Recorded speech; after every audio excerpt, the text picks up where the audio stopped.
මොකද්ද කියන්නේ කියලා හොඳට අහගෙන ඉන්න.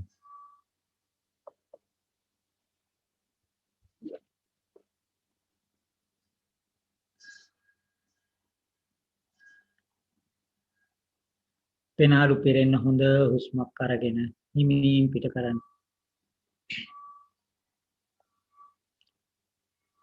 නැවතත් පෙනහළු පෙරෙන්න හොඳ හුස්මක් අරන් හිමින් පිට කරන්න පුළුවන් තරම්.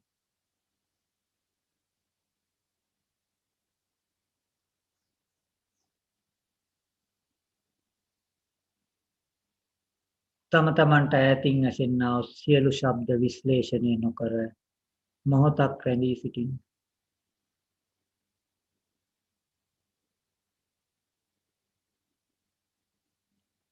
සිත සංසුන් භාවයට පත් වේ. තමාගේ හිත ආරණ්‍යයක් බවට පත් වේ. ගසක මුලක් මෙන් නොසෙල්වීය.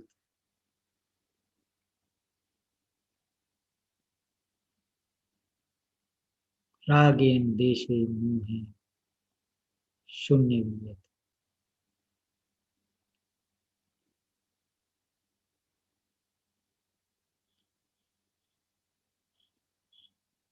ඒ නිසල් වන මොහොතේ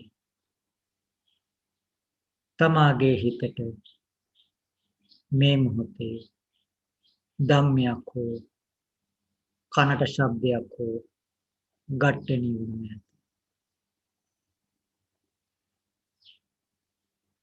ඒ රූප රූපයක් හෝ ධම්ම රූපයක් වන්නේ. හෝ සෝත රූපයක් වන්නේ.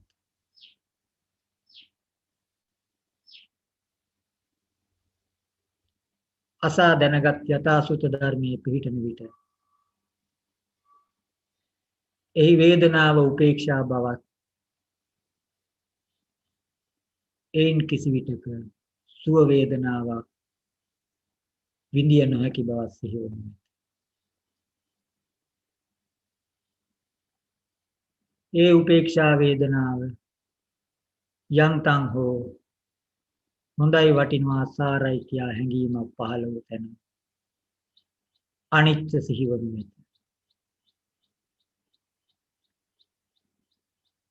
එවිට රූපය පිළිබඳව ඉච්ඡ සංඥාව දුරු වී අනිත්‍ය සංඥාව බවට පත් වෙනවා. ඒ රූපය පිළිබඳව ඒ ධම්ම රූපය පිළිබඳව ඒ ශබ්ද රූපය පිළිබඳව ඒ ගොඩ නගන්න ගිය වැඩ පිළිවෙලින් නිදහස් වේ. අසාර භාවයේ වැටෙනවා. ඒ මොහොතේ කනත් ශබ්දයක් මුල් කරගෙන හෝ මනත් ධම්මයක් මුල් කරගෙන හෝ ආයතනයක් ගොඩ නගන්නේ නොමැති බැවින් අනත්තානුපස්සී වනු නැත.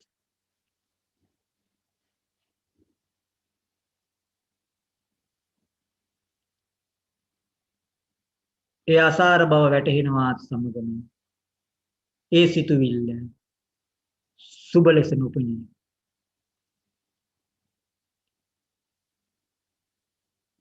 ඒ සුබ ලෙස දකින්නේ නැත්තේ අසාර ලෙස මේ වැඩ පිළිවෙල දැක්ක බැවින්.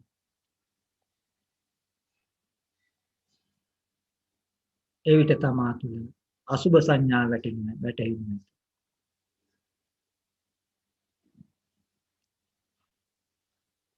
මේ නිවීමේ ශාන්තියත් පිණපු නැති ඉන්න බැවින්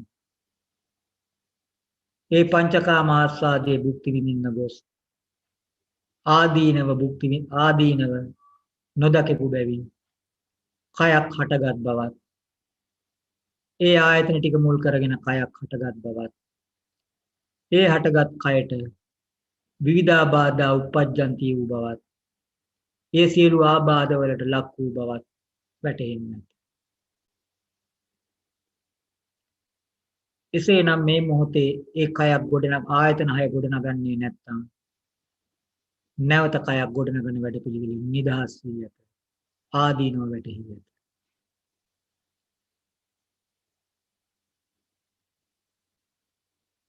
මනා ලෙස සිතන්න කාම විතක්ක අහලක තියනවාද කියලා. කාම විතක්ක දුරස් වී ඇත. ව්‍යාපාද විතක්ක දුරස් වී ඇත. විහිංසා විතක්ක දුරස් වී ඇත. මේ මොහොතේ පහ වී ගොස් ඇත. ඒ කාම විතක්ක ව්‍යාපාද විතක්ක විහිංසා විතක්ක පහ වූ තැන පහාන සංඥා මෙනෙහි වෙනවා.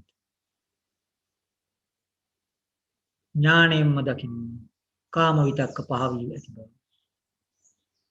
ව්‍යාපාද විහිංසා පහ වී ඇති. කාමයක් ඇසුරු නොකරන බැවින් ඒ ආපු ශබ්දයේ පිළිබඳව රාගික හැඟීමක් නොමැත. උදෙක්කේ ශබ්දයක් පමණයි. විරාග සංඥා වැඩි. ඒ ශබ්දයේ සමග ශබ්දම් පටිච්චං උප්පජ්ජති සුඛං සෝමනස්සයක් ඇසුරු නොකරපු බැවින් උදා නොකරගත්ත බැවින් නිරුදා වී ඇත. නිරෝධ සංඥා වැඩි.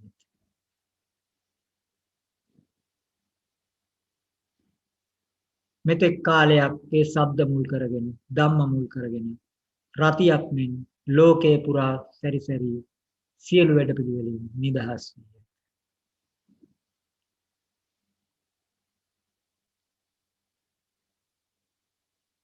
ඒ විරාග වූ හිත ශාන්ත ප්‍රණීත භාවයෙන් දකින්න. ඒ නිරෝධ හිත ශාන්තයි ප්‍රණීතයි. තණ්හාවෙන් නිදහස් වූ විරාගයෙන් නිරෝධයෙන් නිදහස් වූ ඒ අභිරතියෙන් නිදහස් වූ ඇලීමෙන් නිදහස් වූ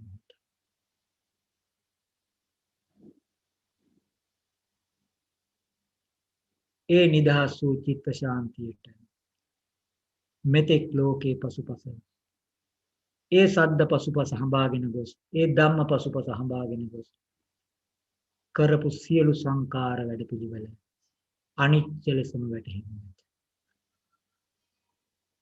තමාටම තමා ගැන ලැජ්ජ හිතුනේ. ඒ සියලු පිළීමෙන් නිදහස්.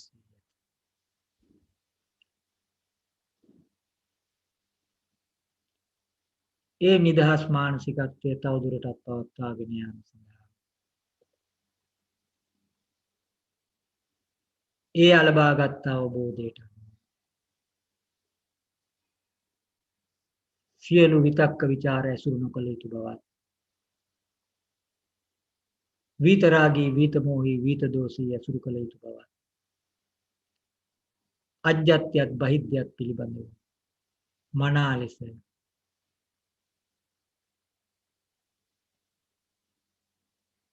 ආන කළ යුතු දේ ආන කළ යුතු බවත් පාන කළ යුතු දේ පාන කළ යුතු බවත් තවදුරටත් දකින්න.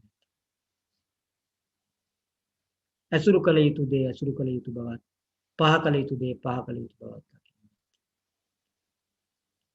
ඒ තුල මනා ලෙස සතිය පවත්වන විට කනක් මුල් කරගෙන මතු කයක් හදන්නේ නැති වැඩපිළිවෙලක නිරත නොවන බැවින් ඒ කායානුපස්සනාව වැඩි වෙනවා.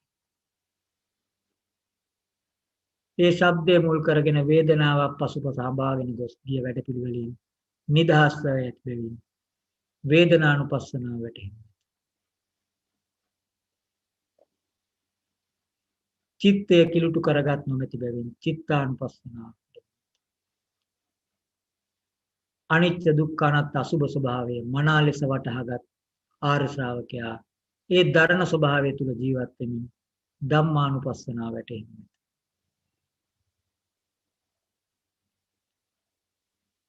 ඒ සතර සතිපට්ඨානය තුලින් කායේ කායානුපස්සනාව වේදනානු වේදනානුපස්සනාව චිත්තේ චිත්තානු ධම්මේ ධම්මානුත්කරණ මොහොතේ අජ්ජත්තේ පිළිබඳවත් බහිද්දේ පිළිබඳවත් මනා ලෙස සතිය පිහිටවන්නේ.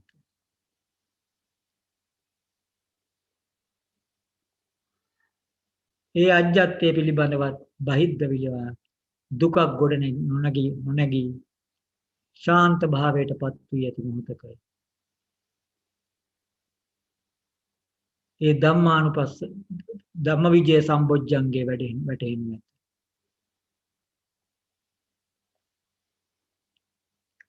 ලෝකයෙන් නිදහස් වූ ප්‍රීති සම්බොජ්ජංගේ වැටෙනවා.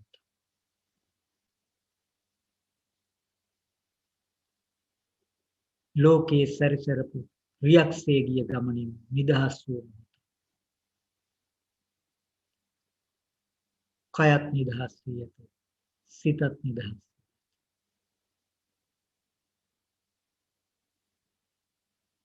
කාමයෙන් නිදහස් වූ අකුසල දහමින් නිදහස් වූ ඒ සමාධි සම්බොජ්ජංගේ වැටෙනවා.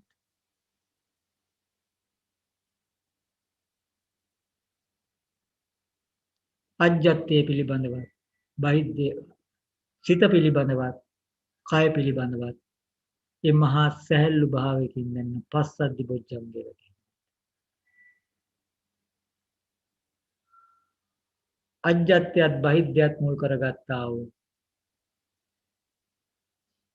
ඒ උපේක්ෂා වේදනාව අනිත්‍යසේ දකිමින් ඒ තුල ඇලී ගැලී වාසය නොකරන බැවින් උපේක්ඛා බොජ්ජංගේ වැටෙනවා.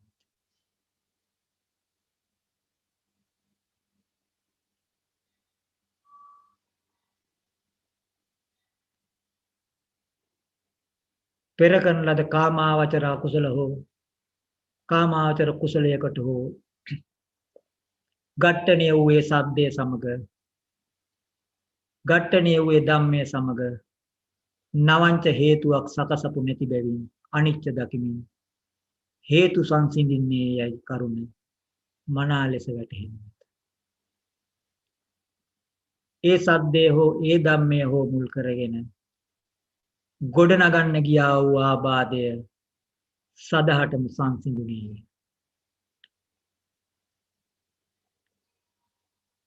ඒ ආබාධයෙන් නිදහස් වූ මනස මනා ලෙස අවදි වුණා.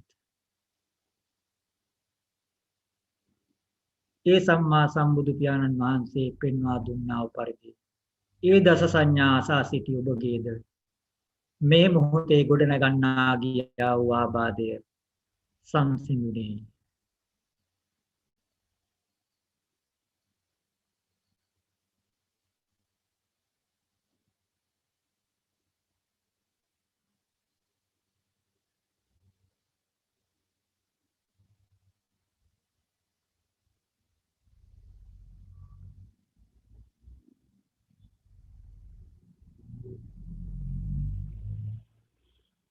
විවේක නිස්සිත, විරාග නිස්සිත, නිරෝධ නිස්සිත, නිවීමේ ශාන්තිය හිත පැවැත්වූ ඔස්සක පරිණාම. උත්තරීතර මහත්ඵලය පූර්ණ කර ගැනීම සඳහා මෙයම භාවිතා කළ යුතු බව මනා ලෙස වැටහෙනවා.